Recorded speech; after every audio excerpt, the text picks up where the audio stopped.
Hi, my name's Chris Dobson. I'm a partner in the corporate team at Boyes Turner. I'm joined here today by Rich Paulin, who we worked with a couple of years ago now in securing a successful business exit.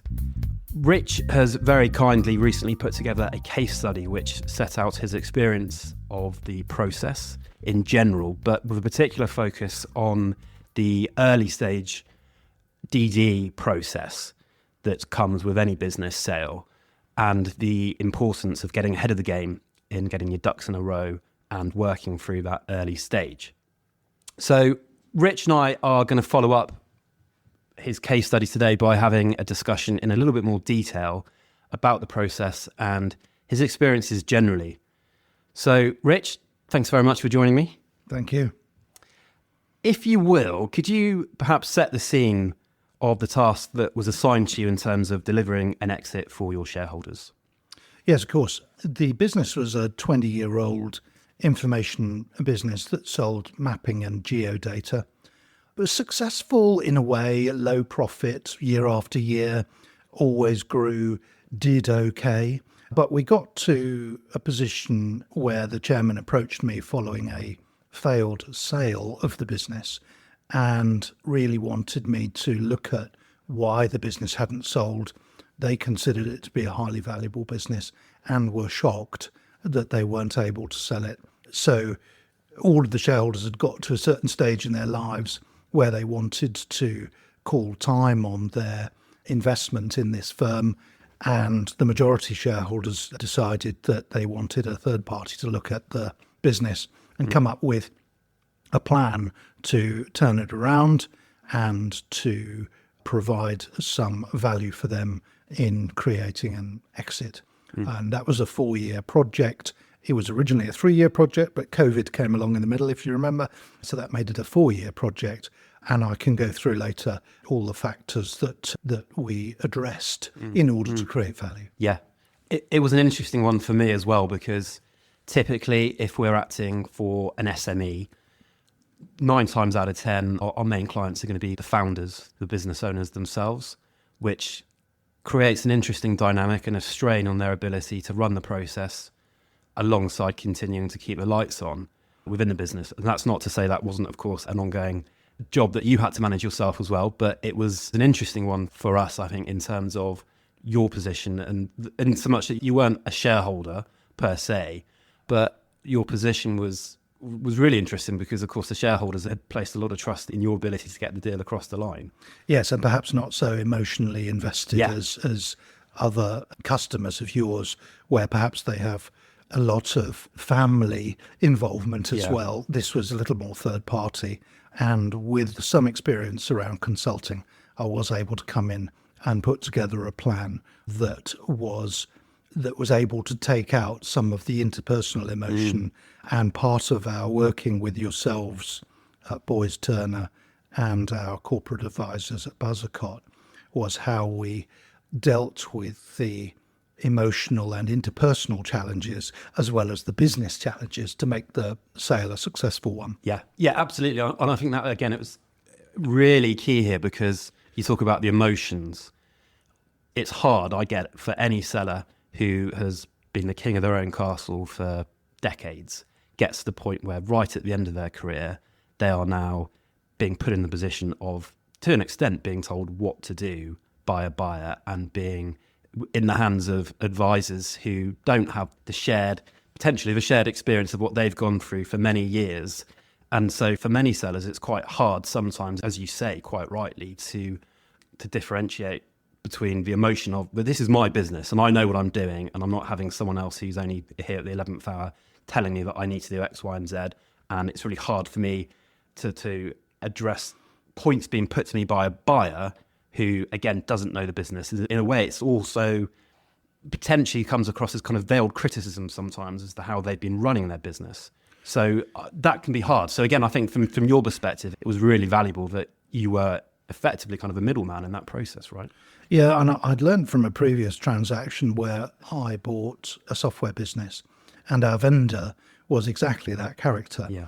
And he found the due diligence process very stressful And in fact, the whole sale process incredibly stressful because he was used to people accepting his word, and the process of selling the business, where you have to document all of your business activity and your ability to create new products and your ability to deliver gross profit and so on, he found that very difficult because he expected the purchaser to take him at face value.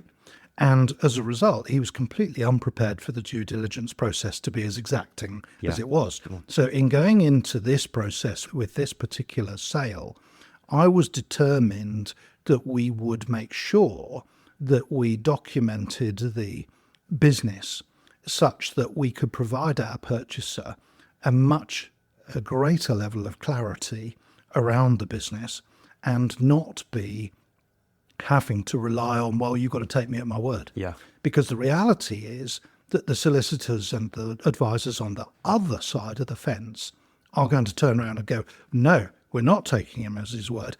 Because he's not being full, frank and disclosing everything, we're actually going to assume the worst.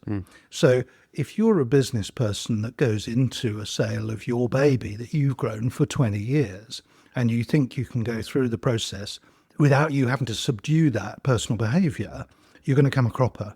So part of the purpose of coming up with the case study with Chris was to highlight to prospective sellers of their business that you need to take your personality out of the equation and understand that the buyer is doing exactly the same with your business as they would with buying a house. And the survey is the due diligence in the residential conveyancing process. In the business transfer process, negative assumptions will be made if you leave room for confusion or if you're not full frank and disclosing everything. Clearly then, Rich, you had approached the process at the outset with thoughts as to how you were going to go about doing it. So what was your initial game plan? And then to what extent did this change or evolve as the process started? Yeah, the initial game plan was just a typical project management process with starting with the end in mind. So I knew that the chairman had been very clear with me as to what he was looking for in terms of the overall game plan. This is how we want to exit. We don't want to have a residual shareholding that we're going to keep forever. We want a clean exit. We want cash. We want this, that, the other. So all of that was agreed up front. So I knew what I was going into. And I would advocate anyone in this sort of approaching this sort of sale that you have to spend an awful lot of time with your major stakeholders to understand really what it is you're being asked to deliver. Because just saying, oh, well, let's organise a sale of the business, that's not really clear enough. And in this case, it was a project. We knew that we had to turn the business around in terms of financial performance. We knew that we then had to create some real vibrancy in that business in terms of new product development, and we had to pivot from in-person sales to remote sales in the middle of COVID, and so on and so on. So all of this was done one layer on top of the other. We also migrated the business fully from an on-premises IT stack to a fully cloud-based stack. All of that was done within 18 months. And as important to the actual sale process of preparing for sale and getting the right advisors and so on, one of the really key components I expected and we delivered on was to make sure that the management team within the business were vibrant and were confident and could have conversations with our buyer. Because it's easy as perhaps a sole business person, you built your baby, as I've already referenced, for 20 years, but the buyer is looking for something else. They're not really going to just buy you because they just won't pay you a big multiple for that. They're really looking at the team underneath. How will they work in that new structure? How much confidence do I have in that management team to deliver and go on delivering new products, new value, and so on? Yeah. So for me, approaching this project before we'd engaged with all the professional advisors, I knew certain things had to be true. And one of those was really the condition of the management team and their confidence and the sort of confidence they would portray when put in front of prospective buyers. Yeah, it's a really key point, as you say. I had a really interesting chat with a corporate finance friend of mine recently talking about multiples. I say really interesting in relative terms, but for what we do, it was interesting. For me, I'm always interested as a lawyer to get more of an insight in terms of how different sectors, different industries attract different multiples. And one of my friend's points was actually, regardless of what the kind of business we're looking at is, one of the key metrics that any potential buyer is going to be assessing is as you say, Rich, it's the team beneath the founders. It's the next generation of business leaders within that target company that are going to be sticking around and are going to be helping to drive revenue and growth going forwards. I was really interested actually by how much weight any buyer is going to put behind that. So it looked like you were very much in the right direction at that point. Yeah, and I think this chimes with another part of the case study, which is that if you're scrabbling around last minute to pull together all of your due diligence, you're putting that management team under huge pressure. It's at that point where the management team needs to be exuding confidence. Yeah, we're going to hit these sales numbers. Yeah, we're going to do this. Yeah, we're going to do that. We're going to deliver. They can't do that if they're working nights trying to pull together the basic information that you should have done 12 months before. Yeah. So keep them focused and away from the grind. Okay, so you talked about it a moment ago, actually, the process of picking advisors. Did you go into this process with a criteria for how you were going to select the professionals that you were going to work with? At that point, did you have in your own head, any must-haves or red flags that you were looking out for during the tendering process? And if so, how would you advise sellers to approach this stage? I think you have to find advisors that are confident enough in their relationship with you to be brutally honest. So they got to a point in this deal where the corporate consultant asked me to go on holiday because I was becoming a problem. It was at a stage in the deal where there wasn't a lot going on for me, but I was so excited about pulling the deal together that I was actually getting in the way a bit. So to translate that back to your question, you need to find advisors that you're really comfortable working with. You can't do that in a beauty parade and then start the project the next day. So you need to find the time, to invest the time, to go through a process, to find some partners, a legal partner, a tax partner, and a corporate finance partner. That's going to work with you. And obviously recommendation is a key one. But one of the things that I did with you, I remember clearly, was I asked you the same question as I'd asked Buzzercott, which was, how are you going to add value to this transaction? What are you going to do? And I would advocate for all of your prospective customers that they should have that conversation about what are you going to do as a client and what are you going to do as an advisor, and how does that symbiosis come back to something that's going to be 2 + 2 = 5. And in our case, we talked about it at the board meetings. We didn't want to have a magic circle firm of lawyers. We didn't want to have a top 5 firm of accountants. Okay, we're probably a bit too small for all of those guys anyway, but they were on the tender list and we approached a couple of them. I didn't want a firm of advisors of whatever type who were going to be aggressively assertive with us and say, this is how it's going to be, this is our process, this is what we're doing. I thought your approach and that of Buzzercott and other advisors we had was much better, which was, right, we get the project, we understand what you're trying to do, we'll adapt our service to fit that. The fixed fee element is this, the floating fee element is that, here's a menu, and we knew where we were, you knew what you were doing. And I thought it was particularly important for us to have a project team session with our advisors so that we actually had everyone speaking the same language at the same time. So if you remember, we had a decent lunch and a planning session with the people around the table, and that was good. It meant that later down the track, when things got a bit sticky, everyone knew who they were dealing with, and that was clear. So recommendation, value add, and lastly, I would say the interview question that I asked and I would advocate all of your prospective customers ask is, how are we as the seller going to maintain some power in this negotiation? Because we're selling to some big ass company and we're going to lose power because they're going to be the buyer and we're just minnows. So how's that going to work? And I thought that was really important and very satisfying for our board, that as we went through the process, we would maintain some control. Yeah. So that they weren't strung along and everyone got bored and cross and all of the other things that come up during a sale process. So I would say those are my key watch outs. Yeah.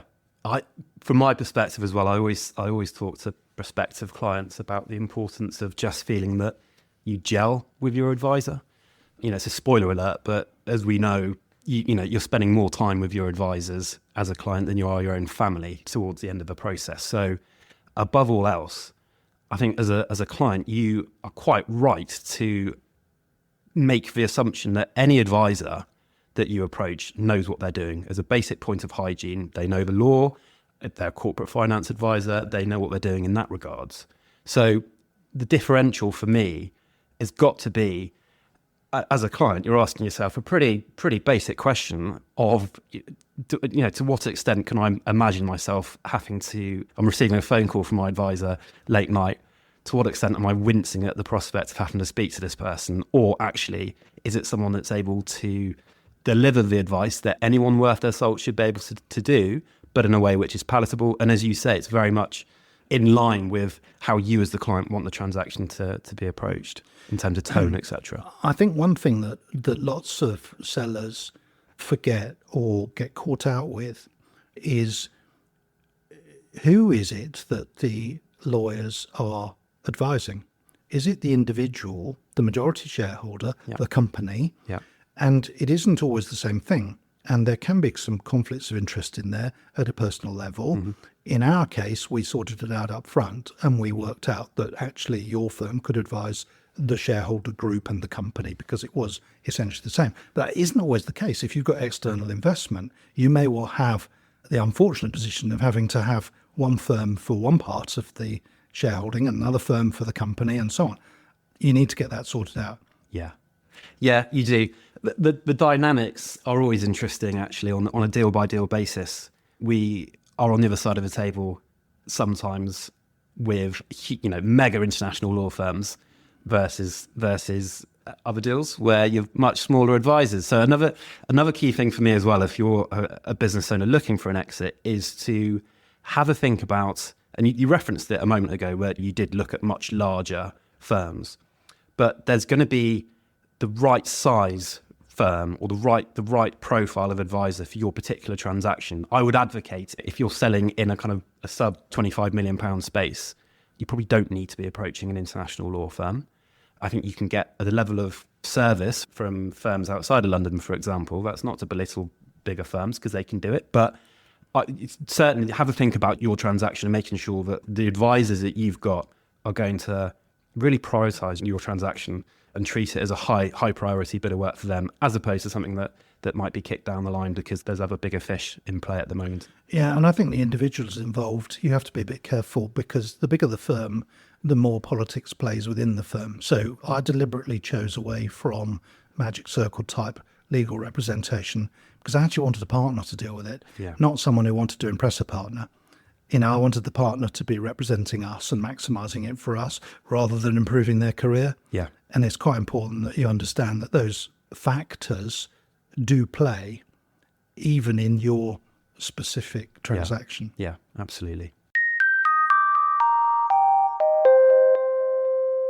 In your case study, Rich, you mentioned that you were supplied with a standard due diligence questionnaire ahead of the process, i.e. this was before we actually received any information requests from the buyer. We at Boyce Turner provided you with a set of inquiries which we were expecting any well-advised buyer would be sharing down the line. But we got you well ahead of the game in terms of sharing those questions with you so that you could start working through them. Did any of the questions take you by surprise in terms of the required detail that buyers look for on any transaction? And were there any key areas of due diligence that you think sellers should want to be made aware of as early as possible? Well, I knew what was coming, but even though I knew what was coming, it wasn't so much surprise as kind of, oh, God, all right. Because you always underestimate the amount of effort needed to deliver due diligence answers. Yeah. I would recommend to anyone contemplating a sale of their business, do the same thing, create your own document store, and then provide that to your buyer. Because if you give them the opportunity to ask you, you're on the back foot and you're trying to scrabble around getting your piece of information into their right box, which is their particular number. And logistically, believe me, it's a horror show. Much better to have a standard questionnaire approach where you have months to actually fill it out fully and then provide that through a data room to perhaps your shortlist of buyers. That way you've got the information in front of them before they've asked you. And that's a key component in making sure that you don't get discombobulated by them and their advisors. Yeah, it's an interesting one because I think from memory on our transaction, we supplied the information across to the buyers, in the first instance. So they had it. And then it's quite often a conversation we then have with the buyer's lawyers where they say, thanks very much for providing all of the information. We've got our own questions, please. So rather than us having to spend the time and effort working through the information you've provided, can you now address our own questions? Which is a little bit, sometimes you're like, oh, okay, a bit painful. But because we'd already provided all of the information, and actually the questions that we'd asked, we knew were going to be asked maybe in a slightly different way, but they were all covering the same topic. So I remember at the time, actually, the exercise of transporting the responses to our own questions so that they fitted with the buyer's own questions was actually a pretty painless task in the grand scheme of things. Yeah, and important for me, it meant that I could delegate that process to my management team to say, right, you need to go into the due diligence portal. Yeah. You need to move these questions from the answers that we've given, take that, make sure it's still appropriate, but put it in the right box. That meant I didn't have to do it late at night. I could spend my time concentrating on the sales story to our buyer. Yeah. And exuding that kind of confidence in the growth story that they were buying. Because there's a lot of other stuff going on within the buyer. And if you spend all of your time tangled up in fiddling about with documents and due diligence, you as the seller of the business are doing yourself a disservice. Yeah. Yeah. Okay. And looking back in terms of any particular moments of eyebrows being raised at the level of detail that was being asked for, or areas of the business that you hadn't considered might be looked at, did anything kind of jump out? Well, I think in the case study, I reference somewhat hilariously looking for the service documentation on the office boiler, which we didn't even run. The landlords ran it. And yes, it's very tiresome, but I repeat myself, if you get yourself ahead of the game, you've got the brain space to deal with the tiresome bits. They don't become enraging. Yeah. They just become annoying. Yeah. Yeah. I would say from my own experience, areas that are commonly missed and can create tension or issues for a deal will be if your company has enacted a share buyback at some point. That will come up very often, and lawyers acting for any buyer will be very interested to make sure that that process is being followed properly. So buybacks are a big point. It seems really obvious, but it comes up an awful lot of times where you ask the question to see copies of their contracts with their key customers, key suppliers. And, so often the response is, oh, we don't have any. Both yourselves and Buzz, our corporate finance people, said, look, the thing that you're selling is the basket value of all those customer contracts. Yeah. You're not going to get the value unless you've got the contract. Yeah. So anyone thinking of selling their business, there's a real watch out here. Don't allow your head of sales to go off and write an individual contract per customer or some crazy system which is non-scalable or unique to individual companies. Institute, 2 years out, institute a standard contract that you sell everything through. Yep. Then it's predictable. Then your buyer doesn't turn around and go, hang on, this is an absolute mess. I'm going to downgrade my offer. and people selling their businesses, they go, oh, they agreed a headline deal and now they're welshing on the deal. Well, to be fair, it's because you can't evidence the contracts. Yeah. So you've only got yourself to blame. Yeah. I'd say in addition to that as well, sometimes you just can't avoid it. I get it. If you have a relationship with a really important big customer, they're going to want to enforce their own terms on you. Okay. But we've also seen instances where it would have been very avoidable, but contracts with customers or suppliers that are fundamental to the business, albeit when the contract was initially negotiated, if a little bit of advance thought had been applied at that moment in time, it would have been possible to have negotiated out of agreeing a change of control provision, for example, with your key customer, which then running through the scenario of said contract being provided to the buyer late on in the process and the change of control being identified, it becomes an issue, right? And that's potentially then a roadblock to completion, or unfortunately, it potentially sometimes results in said customer having to be told about what's happening before the deal's even across the line. Yeah, I think it goes back to the starting with the end in mind. Yeah. If you intend to sell a business that's quite reliant upon a small number of high value customers, you better make sure you got some pretty good evidence about those customers. Yeah. Whereas if you're selling something which is more generic, or perhaps you have much less reliance on one or two key customers, then a high level of standardization is desirable so that your buyer knows that each contract is the same, so that from an administrative perspective, they're not taking on a nightmare. Yeah. Yeah. Okay, so we kickstarted the process of asking all the difficult questions. How were you supported internally in the business during the DD process? Because I know and understand that for many sellers, it's obviously a very sensitive process and you can't be telling all of your staff what's happening, but equally there needs to be a balance with continuing the requirements of the business on a day-to-day basis versus delivering an efficient DD process. How did you handle that issue yourself? I think for a lot of businesses, they try and keep this incredibly secret because they don't want to wobble the staff. But I took a completely opposing view to that, which was that I needed to have these, and we're only talking about 30 staff, I needed to have these 30 people all pulling in the same direction in terms of the turnaround, in terms of being part of our sale story. And I thought, on balance, we should approach it on the basis of openness with our staff. So we deliberately set out to incentivize the staff as part of the sales process. And we messaged everybody so that they understood the reason the shareholders were selling was because they wanted to sell the business to a new business that could fund it faster, could grow it better, were professional owners of this sort of a business, and hand it on to, in a sense, be given wings. Yep. So that story was one of openness, and we were criticised by our buyer for being too open. And I said, well, no, that's the way it is. You can't put the cat back in through the cat flap. They know we're selling. They know the story. So we're not going to keep this secret.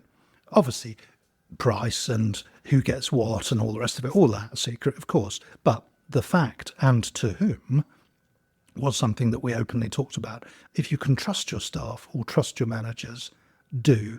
Because the worst thing you can possibly do is be a relatively predictable MD or CEO, do your 8 to 12 hours a day, and then suddenly your working pattern changes.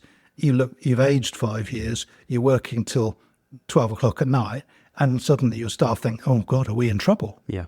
And that behavioural change, you can't escape. People know, people understand. Because we'd gone with the openness, we were able to delegate a lot of the actuality to the management team and even below.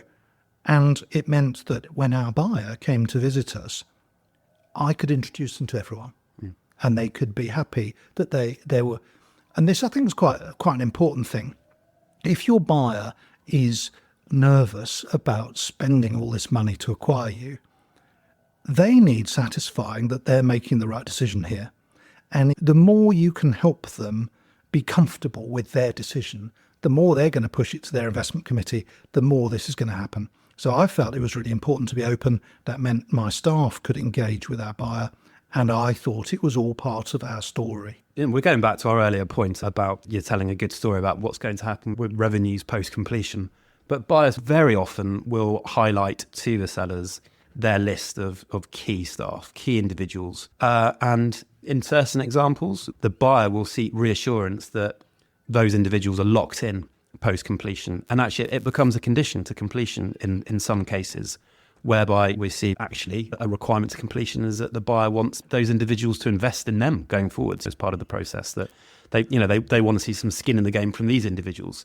Yeah, and I think you're a bit of a mug as an MD. If you get all the way through the process, you then ask your directors to sign a new service contract. Then all of the directors turn around and go, well, hang on a minute, you're obviously selling, so where's my slice? Yeah. You'd absolutely screwed yourself. Yeah.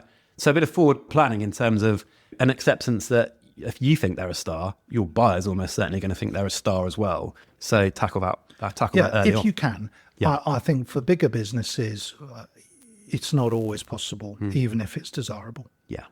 No, understood. Okay, so going through the collection of the responses to DD, did you have any particular challenges in collating the information, or any questions that you were just really struggling to address and answer appropriately? And, if so, how was this overcome? Well, no, not really. Because I'd sold a couple of businesses and acquired a couple of businesses before, I had a feeling I knew what was coming. And in this case, it was, I think, for all of us, it was reasonably plain sailing. But you're always open to some clever devil on the other side coming up with ever more inventive questions.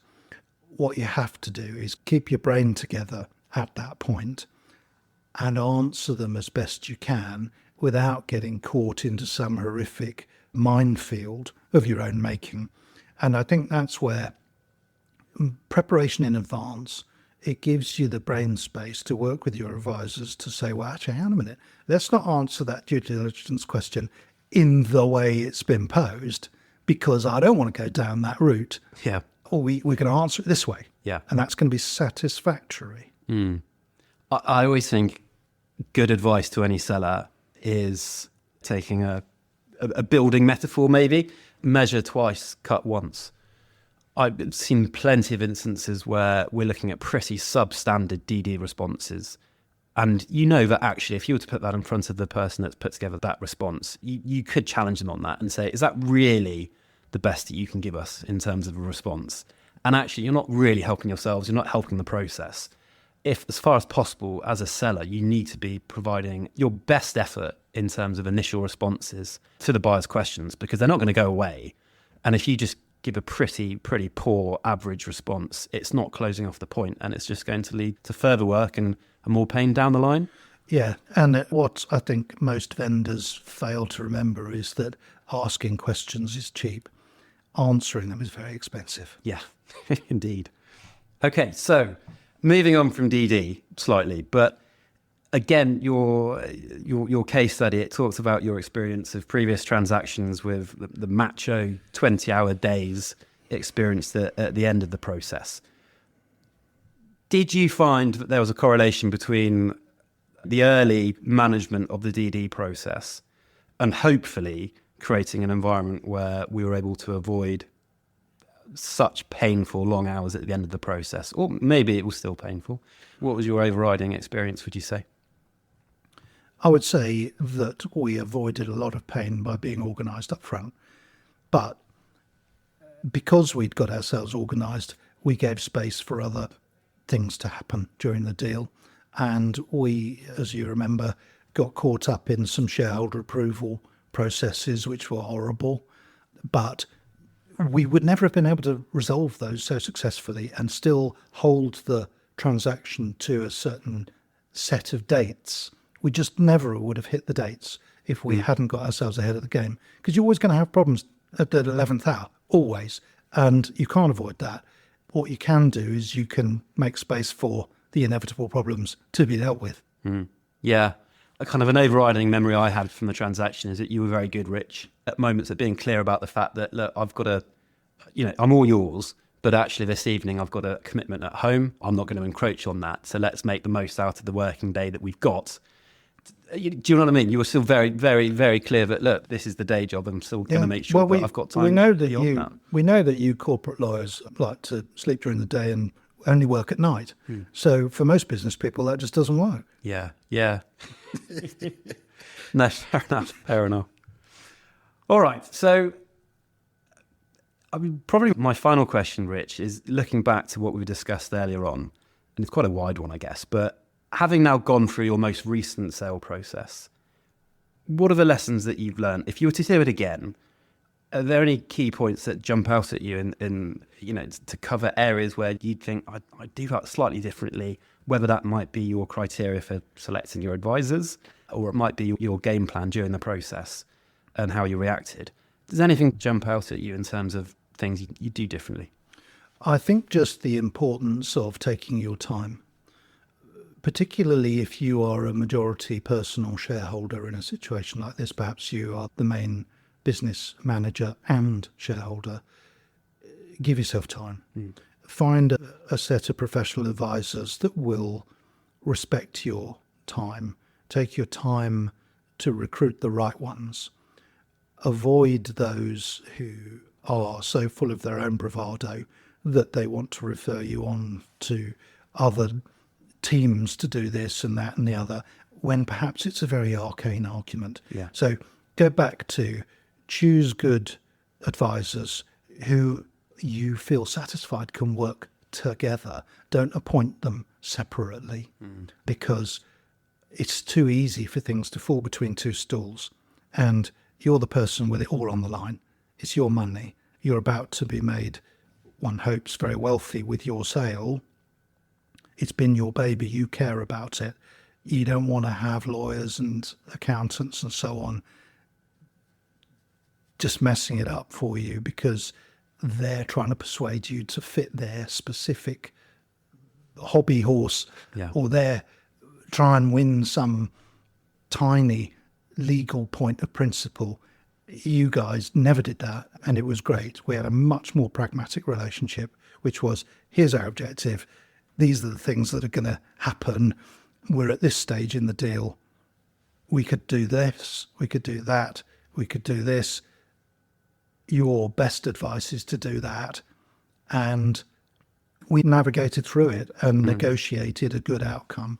But we'd have never done that if we'd chosen professional advisors that just really felt so good about themselves that they were going to spend all their time, trying to persuade us how brilliant they were. Yeah, you're absolutely right, Rich. I think a key thing for anyone looking to appoint advisors is identifying someone that's there to negotiate a deal, rather than, as you say, someone that's looking for an opportunity to have a bit of a legal dust up over a point of principle that's probably going to be irrelevant and not helping anyone. Yeah, and I think my final point was one that has really only struck home to me in the last few weeks, which is that the advent of AI means that your data room, your deal process is going to be parsed by agents, by automation. So I think if you are planning to sell your business in 26, 27, in the next few years, you'd better be ready to have your data room in a technical structure which will allow the bots to do a lot of the work. If you've got a higgledy-piggledy right old mess in your data room, it's not going to work. And your buyers, solicitors, have bid for the work on the basis that you can use automation, right? So if that all goes wrong, it's going to impact the timetable for your deal. So I think anticipating how technology is going to impact upon the sale process is something that's going to become ever more important over the next 18, 24 months. Yeah. Yeah, you're absolutely right, Rich. Again, with AI, I think as a positive, we're going to be moving away from old-fashioned legal debates, because clients are not going to be interested in that. Because if the technology is there to effectively just validate the information that's across from the other side, and equally pull together transaction documents that they will be negotiated in a much more efficient manner going forwards. So the human input in terms of, as you say, just get your house in order and allow technology to do its job is never going to be more important than it is now and going forwards. Yeah. Okay. Rich, that was really, really interesting. So Great, thank thanks. you. Yeah, thanks you very much for your time. And I hope those listening have found it as interesting as I have. Thanks very much. Thank you. Thanks for listening. If you're interested in checking out more of our episodes, then please go to the Boys Turner website. You can also follow or subscribe wherever you listen to your podcasts.